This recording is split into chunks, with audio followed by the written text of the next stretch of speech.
자, 그럼 오프론 매크로 모형으로 넘어가도록 하겠습니다.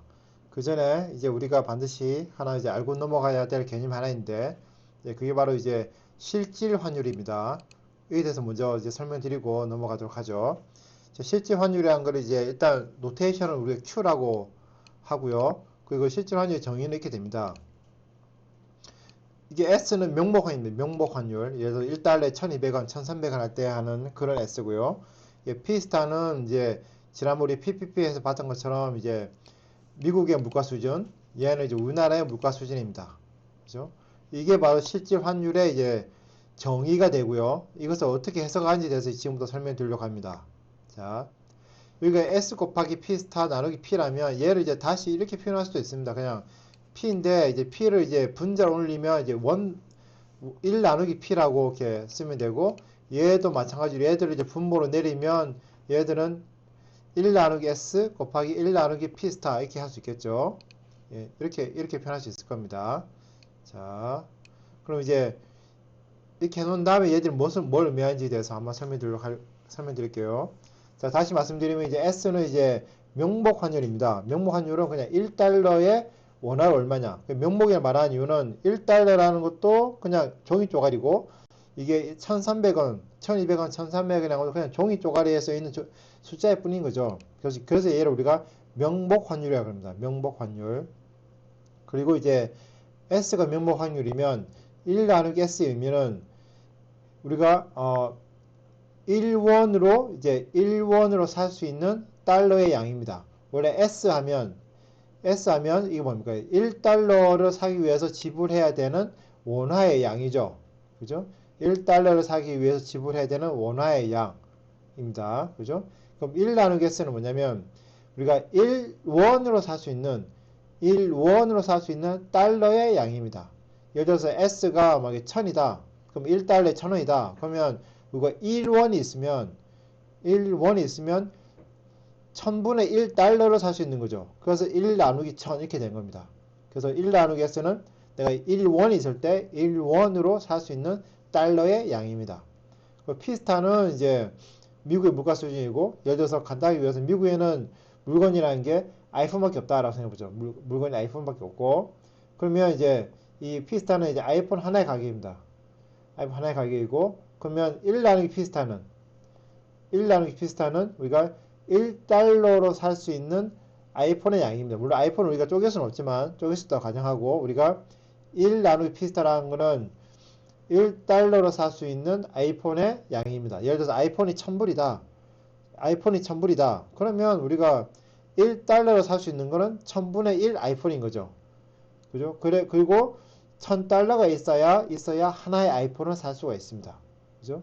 그래서 1 나누기 P 스타라는 거는 이거 1달러로 살 수 있는 아이폰의 양입니다.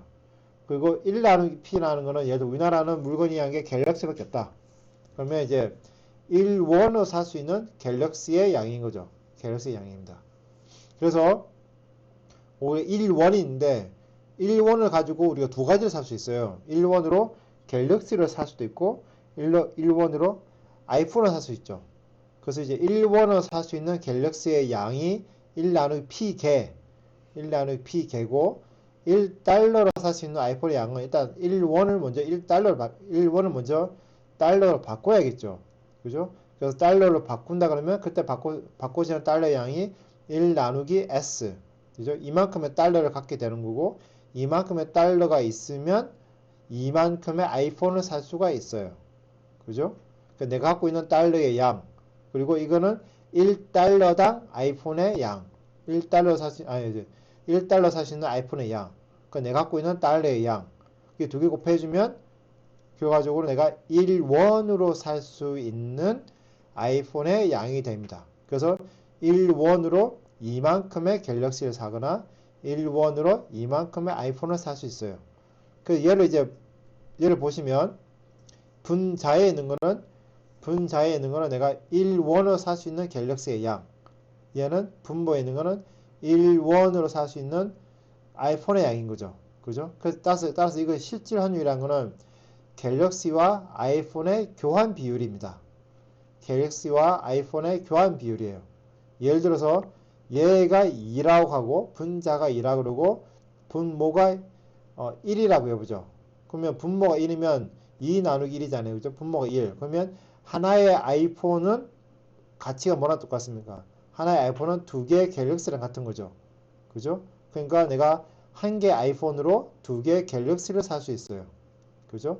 이걸 달리 말하면 아이폰 한 개당 갤럭시의 아이폰 한 개당 내가 지불해야 되는 갤럭시의 양입니다.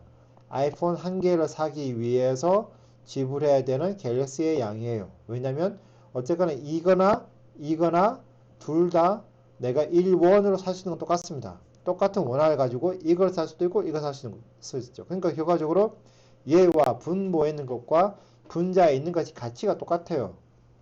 근데 분모에 있는 거는 1, 분자는 2다. 그럼 그 말은 하나의 아이폰은 두 개의 갤럭시와 그 가치가 같다는 뜻이에요. 그죠? 이게 바로 실질 환율입니다. 그래서 실질 환율이라는 거는 실질끼리의 교환 비율이에요. 그러니까 손으로 만질 수 있거나 먹을 수 있거나 이런 것들, 손으로 만질 수 있는 거, 눈에 보이는 거, 이런 것들끼리의 교환 비율입니다. 그죠? 그래서 만약에 Q가 높다, Q가 크다는 건 뭡니까? Q가 크다는 거는 이제 Q가 크다는 건 예를 들어 1, 2가 아니라 3, 4, 뭐 10이다. 이 말하는 건 뭡니까? 하나의 아이폰으로 10개의 갤럭시를 살 수 있다는 소리죠. 그럼 상대적으로 갤럭시가 싸다는 소리예요. 그러니까 국내 재화가 싸다는 소리시고 반대로 Q가 낮아진다라는 소리는 반대로 국내 재화가 비싸지고 해외 재화가 싸지는 거죠. 그죠? 그러니까 Q가 증가한다는 소리는 하나의 아이폰당 아이폰이 그 의미하는 갤럭시의 양이 많아지는 거잖아요. 그죠? 그 말은 그거 뭐냐면 갤럭시가 싸지는 거예요. 상대적으로. 아이폰에 비해서. 그죠? 그럼 수출이 잘 되는 거고 반대로 얘가 적어진다. 그러면 아이폰에 비해서 아이폰 하나를 포기했을 때 받을 수 있는 갤럭시의 양이 줄어드니까 상대적으로 갤럭시가 상대적으로 싸지는 거죠. 그러면 이제 수출이 잘 안 되는 겁니다. 자, 여기까지가 이제 그 실지 환율에 대한 설명이었습니다.